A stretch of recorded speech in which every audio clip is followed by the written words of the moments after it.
Ketika institusi anti korupsi yang paling disegani di negeri ini justru diguncang dari dalam, apakah ini bukti bahwa kekuasaan bisa mengubah siapa saja? Atau justru ada yang ingin menyingkirkan seseorang yang terlalu berbahaya bagi sistem?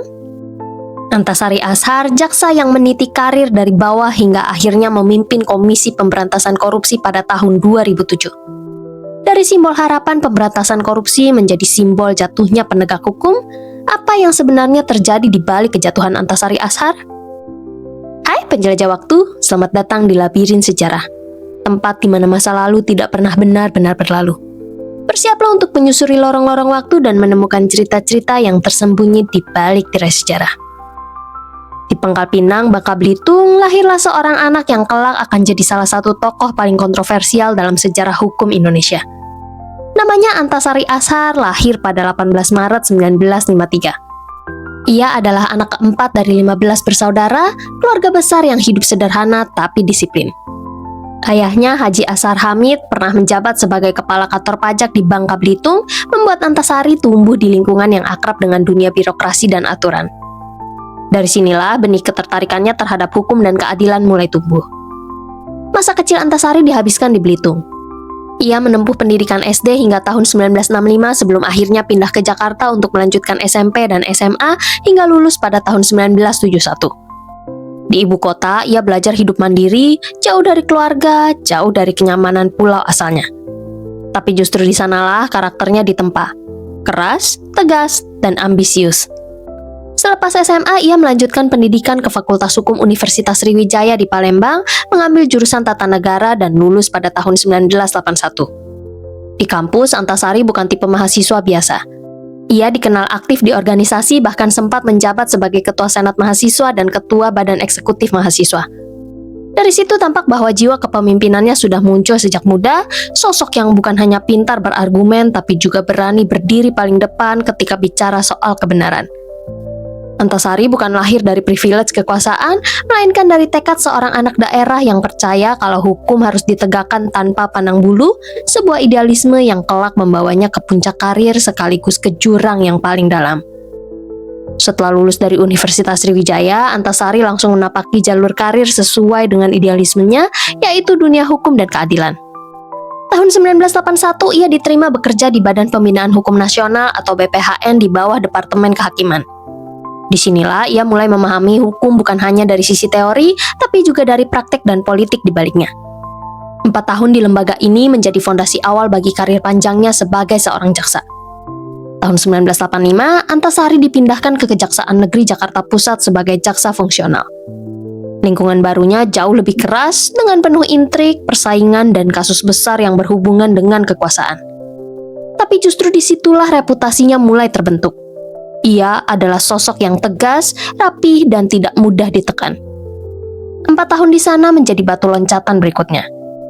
Ia kemudian berpindah tugas ke berbagai daerah, mulai dari Kejari Tanjung Pinang tahun 1989 sampai 1992, Kejati Lampung dari tahun 1992 sampai 1994 sebagai Kasih Penyidikan Korupsi, lalu Kejari Jakarta Barat dari tahun 1994 sampai 1996 sebagai Kasih Pidana Khusus.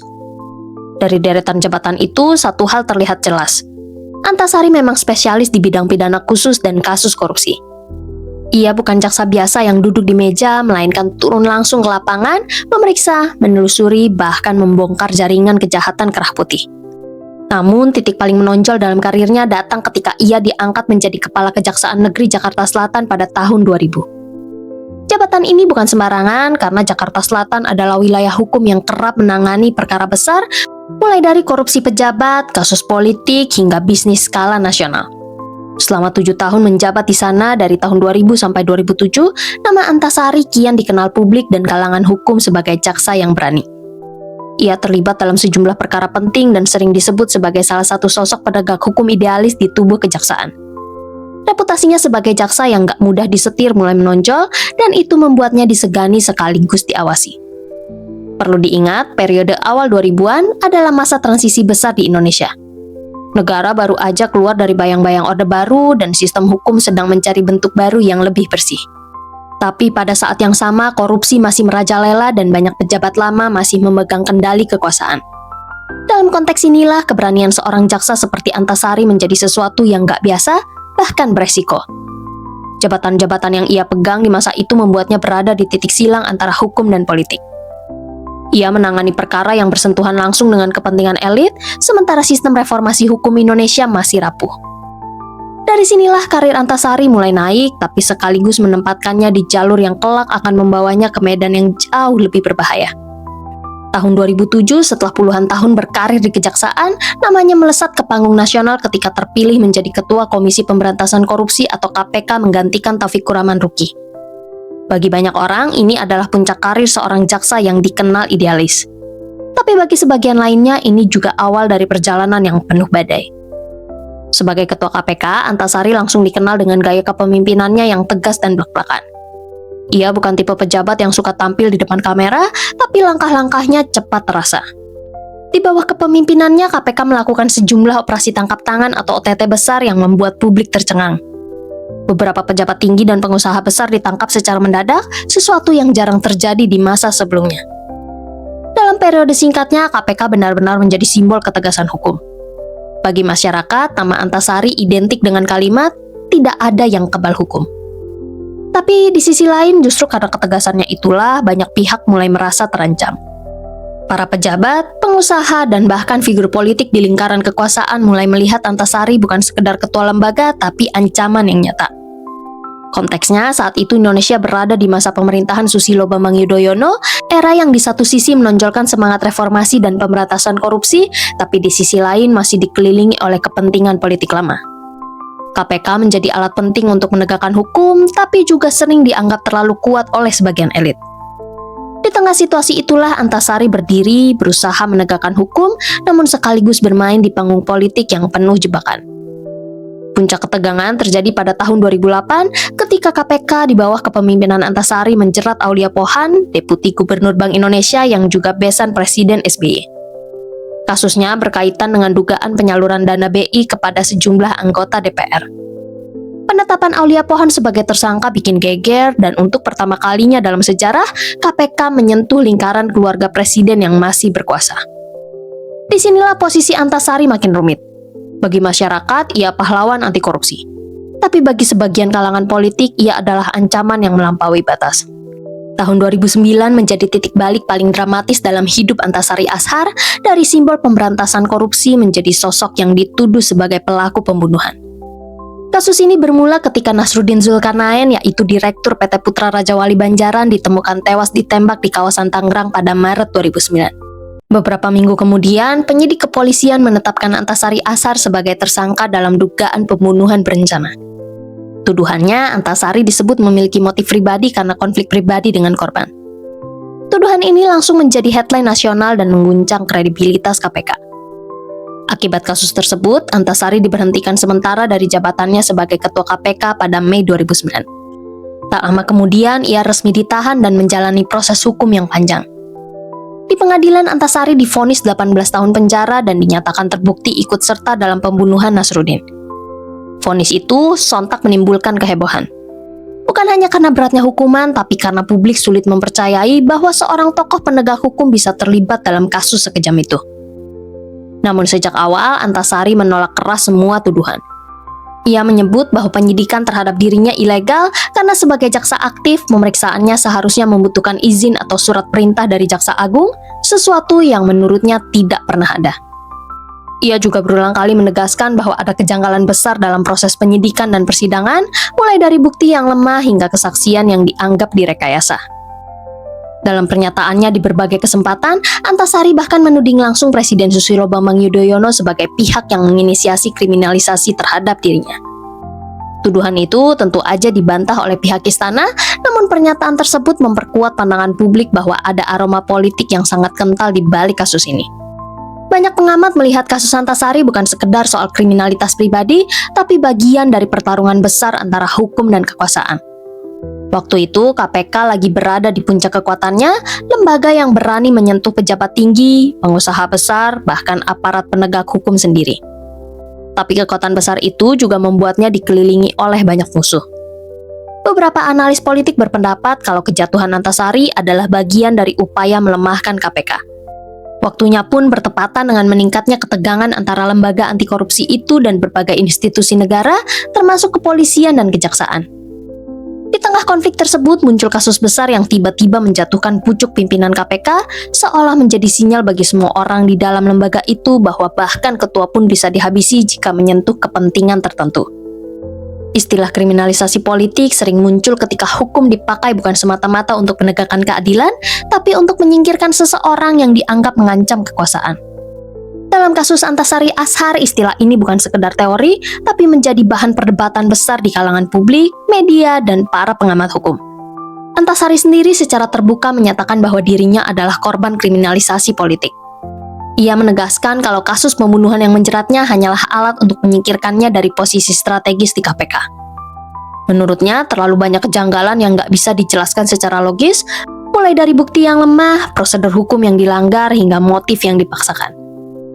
Bagi mereka yang percaya pada teori kriminalisasi, kasus ini tampak seperti skenario yang disusun rapi. Fakta yang beredar menyatakan kalau nggak ada bukti forensik yang kuat yang mengaitkan Antasari langsung dengan penembakan Nasruddin. Keterangan saksi pun dianggap nggak konsisten dan berubah-ubah. Proses hukum berjalan sangat cepat seolah ada tekanan untuk segera menjatuhkan vonis. Antasari adalah sosok yang tidak bisa dikontrol oleh elit dan itu berbahaya bagi mereka yang takut diseret ke KPK. Beberapa akademisi hukum juga menilai kasus ini sebagai contoh dari apa yang disebut pengadilan naratif, di mana opini publik dan tekanan politik menjadi lebih dominan daripada bukti hukum yang konkret. Dalam pandangan ini, hukuman terhadap Antasari bukan hanya keputusan pengadilan, tapi juga bentuk delegitimasi terhadap KPK secara keseluruhan. Namun, tentu nggak semua setuju dengan narasi kriminalisasi. Sisi yang menolak pandangan itu menegaskan bahwa pengadilan telah memutus berdasarkan bukti dan Antasari tetap memiliki hak untuk membela diri.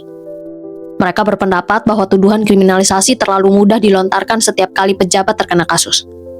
Lagi pula, jika lembaga sekuat KPK bisa dikorbankan oleh satu individu, maka itu justru menunjukkan lemahnya mekanisme pengawasan internal. Menariknya, tidak semua orang memandang Antasari sebagai sosok tanpa celah. Beberapa pihak masih mengingat perannya saat menjabat Kepala Kejaksaan Negeri Jakarta Selatan ketika ia dikritik karena dianggap gagal mengeksekusi putusan terhadap Tommy Soeharto, yaitu anak mantan Presiden Orde Baru. Meskipun banyak faktor yang mempengaruhi hal itu, bayang-bayang masa lalu ini kerap digunakan untuk menyerangnya secara politik. Namun, di balik semua kontroversi itu, di bawah kepemimpinan Antasari, KPK benar-benar hidup. Ia mendorong lembaga itu menjadi garda terdepan dalam perang melawan korupsi, sekaligus memperlihatkan bahwa penegak hukum bisa berdiri tegak meski dikelilingi oleh tekanan kekuasaan. Kasus ini memperlihatkan rapuhnya sistem checks and balances di era pasca reformasi. KPK berdiri sebagai lembaga independen, tapi tetap berada di dalam pusaran kekuasaan yang diwarnai kepentingan politik, ekonomi, dan hukum. Ketika seorang pimpinan KPK yang berani mulai menyentuh terlalu banyak pihak berpengaruh, resiko politiknya sangat besar. Akhirnya, kasus Antasari menjadi lebih dari sekedar drama hukum, ia menjadi cermin tentang bagaimana hukum, kekuasaan, dan politik saling bertabrakan di Indonesia. Kasus ini membuka mata banyak pihak bahwa ancaman terhadap lembaga anti korupsi bisa datang bukan hanya dari luar, tapi juga dari dalam lewat tekanan, manipulasi, atau bahkan intrik yang tak terlihat. Dampaknya terasa panjang karena setelah tahun 2009, tingkat kepercayaan publik terhadap KPK sempat menurun. Banyak yang mulai mempertanyakan independensi lembaga itu. Apakah KPK benar-benar berdiri di atas hukum, atau ternyata juga bisa dipermainkan? Peristiwa ini juga menimbulkan efek jera bagi para penegak hukum. Jika pimpinan KPK saja bisa dijatuhkan, siapa yang berani melawan sistem? Namun di sisi lain, Antasari meninggalkan jejak keberanian dan ketegasan yang menjadi inspirasi bagi generasi penegak hukum berikutnya. Namanya masih disebut dalam setiap perbincangan tentang integritas dan resiko politik yang dihadapi aparat penegak hukum. Kasusnya menjadi studi klasik di kampus hukum dan diskusi publik, contoh nyata bahwa penegakan hukum di Indonesia tak bisa dilepaskan dari dinamika kekuasaan. Pada 10 November 2016, setelah sekitar 7 tahun menjalani hukuman di Lapas Kelas 1 Tangerang, Antasari resmi bebas bersyarat. Ia keluar dari penjara dengan langkah tenang, disambut oleh keluarga dan sejumlah pendukung. Di hadapan media, ia menyampaikan bahwa dirinya tidak dendam, namun tetap berharap kebenaran yang ia yakini suatu saat akan terungkap. Setelah bebas, Antasari menjalani kehidupan yang jauh lebih tenang. Ia jarang tampil di depan publik dan lebih banyak menghabiskan waktu bersama keluarga di Tangerang Selatan. Sesekali ia muncul di media untuk berbicara soal hukum, reformasi, dan pentingnya integritas dalam lembaga penegak hukum, tapi tidak lagi dengan nada konfrontatif seperti dulu. Ia juga aktif dalam diskusi-diskusi hukum informal dan kegiatan sosial, berusaha memberi inspirasi kepada generasi muda agar tetap percaya pada nilai keadilan meski sistem sering mengecewakan. Menjelang akhir hayatnya, kondisi kesehatannya dilaporkan menurun. Antasari sempat beberapa kali dirawat karena komplikasi penyakit jantung dan diabetes yang sudah ia derita sejak masa di penjara. Hingga akhirnya pada 8 November 2025, di usia 72 tahun ia berpulang di sebuah rumah sakit di Tangerang Selatan. Jenazahnya disolatkan di Masjid Asy-Syarif Al-Azhar BSD Tangerang Selatan, tempat di mana kerabat, sahabat, dan sejumlah mantan kolega hadir memberikan penghormatan terakhir. Suasana haru menyelimuti prosesi ketika doa dipanjatkan untuk seseorang yang pernah berada di garis depan perang melawan korupsi, sekaligus pernah menjadi pesakitan dalam sistem hukum yang ia bela. Setelah disolatkan, Antasari dimakamkan di Kompleks Pemakaman San Diego Hills, Karawang, Jawa Barat, sebuah peristirahatan yang tenang, jauh dari hiruk-pikuk politik dan sorotan media yang dulu selalu mengiringinya. Pihak keluarga melalui kuasa hukumnya menyampaikan permohonan maaf atas segala kesalahan almarhum, baik yang disengaja maupun yang tidak. Sebuah pesan yang sederhana, tapi penuh makna. Karena dalam ingatan publik, Antasari bukan hanya pejabat negara, melainkan manusia yang sempat menjadi simbol keberanian sekaligus korban dari sistem yang ia lawan. Kepergiannya menandai babak akhir dari kisah besar tentang idealisme, kekuasaan, dan hukum. Bagi sebagian orang, Antasari dipandang sebagai sosok yang menuntaskan tugasnya. Seseorang yang telah membayar harga mahal demi prinsipnya. Tapi bagi yang lain, ia tetap sosok kontroversial. Pahlawan bagi sebagian, tapi juga simbol betapa rapuhnya moral di tengah politik kekuasaan. Kini, setelah kepergiannya, nama Antasari kembali dibicarakan bukan sebagai sosok tersangka atau pejabat, tapi sebagai bagian dari sejarah panjang perjuangan hukum di Indonesia. Ia memaksa kita untuk bertanya, apakah negeri ini sudah belajar dari masa lalu? Ataukah kita masih terjebak dalam pola lama di mana hukum bisa dibentuk sesuai arah angin politik? Secara lebih luas, kisah Antasari juga memaksa publik untuk merenungkan kembali makna keadilan. Bagi publik, kisah ini juga jadi peringatan keras untuk jangan mudah menelan narasi tunggal. Dalam setiap kasus besar, apalagi yang menyentuh ranah politik, opini publik sering dibentuk oleh media, framing, dan kekuasaan yang punya akses pada panggung informasi. Kita sebagai warga harus kritis, bertanya, dan mencari sumber yang bisa diverifikasi, bukan hanya termakan opini yang disusun rapi. Dan mungkin pelajaran terpenting dari perjalanan Antasari adalah bahwa siapapun, tak peduli seberapa kuat posisinya, bisa jadi rentan. Kekuasaan bukan jaminan aman, justru sering menjadi sasaran dari sistem yang tak ingin disentuh. Dalam dunia hukum dan politik, garis antara penegak dan yang ditegakkan bisa bergeser dalam sekejap. Pada akhirnya, apakah hukum di Indonesia sudah berdiri netral atau masih tunduk pada mereka yang punya kekuatan politik dan ekonomi? Kita, warga negara, punya tanggung jawab untuk tidak sekedar memilih pemimpin, tapi juga menuntut transparansi, integritas, dan akuntabilitas dari semua lembaga penegak hukum. Karena jika publik berhenti peduli, maka yang berkuasa akan bebas menentukan kebenaran versinya sendiri. Kalau kamu suka bahasan seru kayak gini, jangan lupa like, subscribe, dan nyalain loncengnya biar nggak ketinggalan episode-episode menarik dari Labirin Sejarah. Sampai di ujung labirin kali ini. Tapi jangan khawatir, masih banyak lorong waktu yang menunggu untuk kita jelajahi bersama. Sampai jumpa di petualangan berikutnya penjelajah waktu.